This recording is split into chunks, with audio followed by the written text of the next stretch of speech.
Hi, everyone. I'm Rena 9, and thank you for joining us. Right now, Congress is being briefed on the rising tensions between the U.S. and Iran.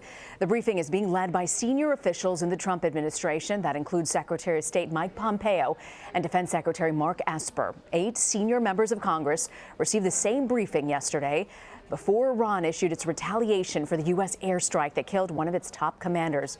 General Qasem Soleimani. Tehran launched missile strikes on 2 bases in Iraq where U.S. troops are stationed, the Al-Assad Air Base and the Erbil Air Base. Both are more than 100 miles from the Iraqi capital of Baghdad. Video from state TV shows the Iranian military launching the missiles on the 2 bases. There were no American or Iraqi casualties in the attack. A defense official tells CBS News that the U.S. had, quote, multiple hours of warning prior to the attack, giving troops plenty of time to take shelter in bunkers. On Twitter, Iran's foreign minister called the strike proportionate measures. He also said, quote, we do not seek escalation or war, but will defend ourselves against any aggression. In remarks earlier today, President Trump slammed the Iran nuclear deal and announced new sanctions on Tehran. He also praised the U.S. military for taking proper precautions to prevent casualties. Our great American forces are prepared for anything. Iran appears to be standing down, which is a good thing for all parties concerned and a very good thing for the world. No American or Iraqi lives were lost because of the precautions taken, the dispersal of forces, and an early warning system that worked very well.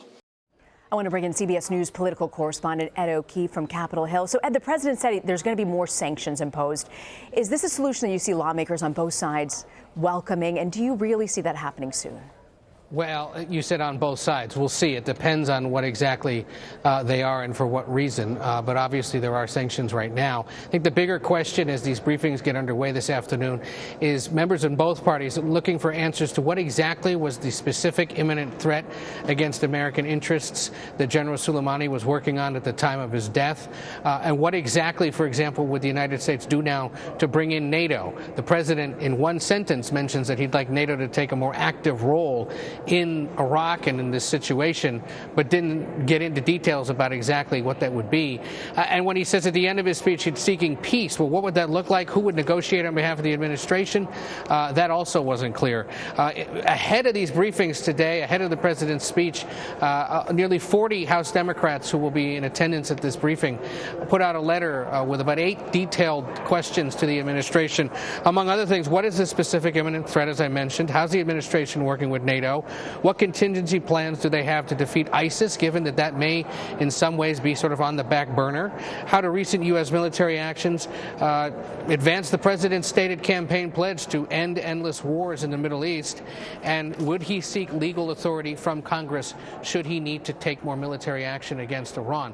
That issue of military, whether or not there should be a debate over future authorized use of military force is up in the air today, with Democrats saying they'd still like to look into that, but no specifics yet on what exactly that legislation would look like and when a vote would be held. I want to also bring in Hunter Walker. He's a White House correspondent for Yahoo News.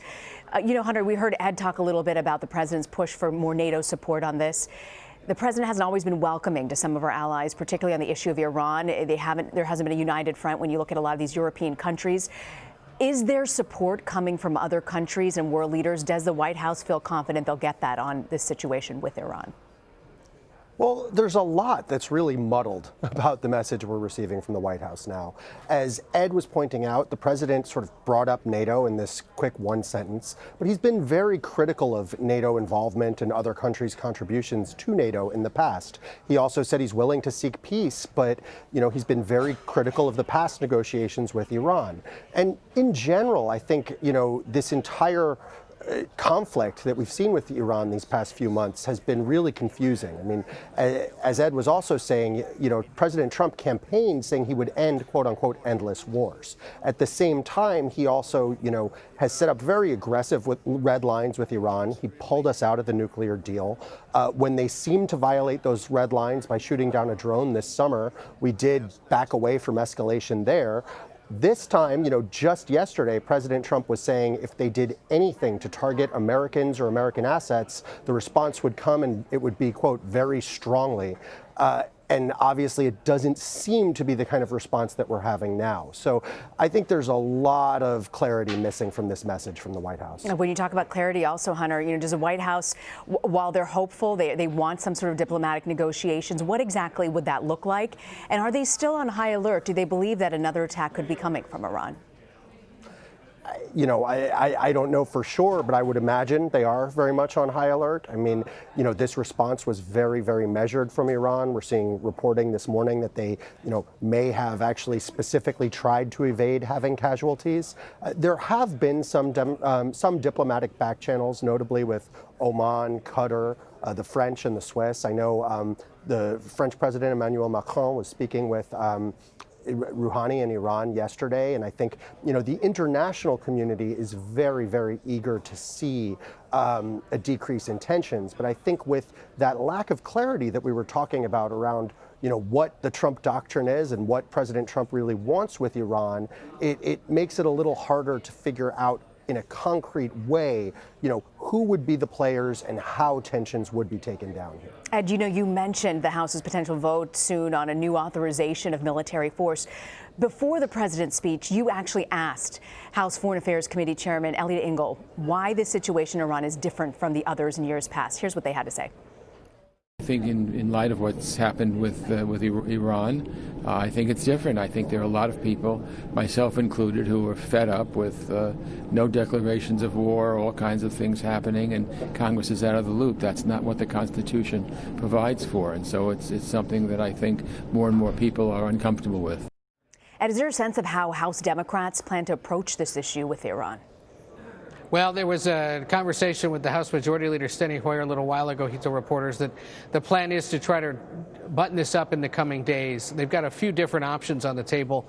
One is essentially a new, what's called AUMF up here, authorized use of military force, the one that sort of gives an administration blanket approval to take military action under specific conditions.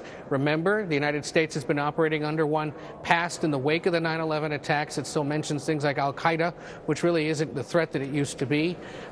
Grave concern that the actions taken in recent months against the leader of ISIS and then General Soleimani last week fall far outside the scope of this. And remember, and this is what I said to Chairman Engel, at least once a year up here, some global crisis occurs and there's some kind of military response, and Republicans and Democrats together in both chambers say, we got to have another debate over a new AUMF. We got to get this done, and then it sizzles out within a few days or weeks. We'll see whether or not it's different this time, especially given now that after last night's events, we may be entering a sort of a phase of de-escalation, and Democrats run the risk of looking a little too reactionary or political in response to something that very well, in the long run, may lead to potential negotiations with Iran. But they also have a few other things on the table. For example, there's a proposal to completely repeal the old AUMF, which would require then everything to fall under this new one. That's something that liberal Democrats are seeking.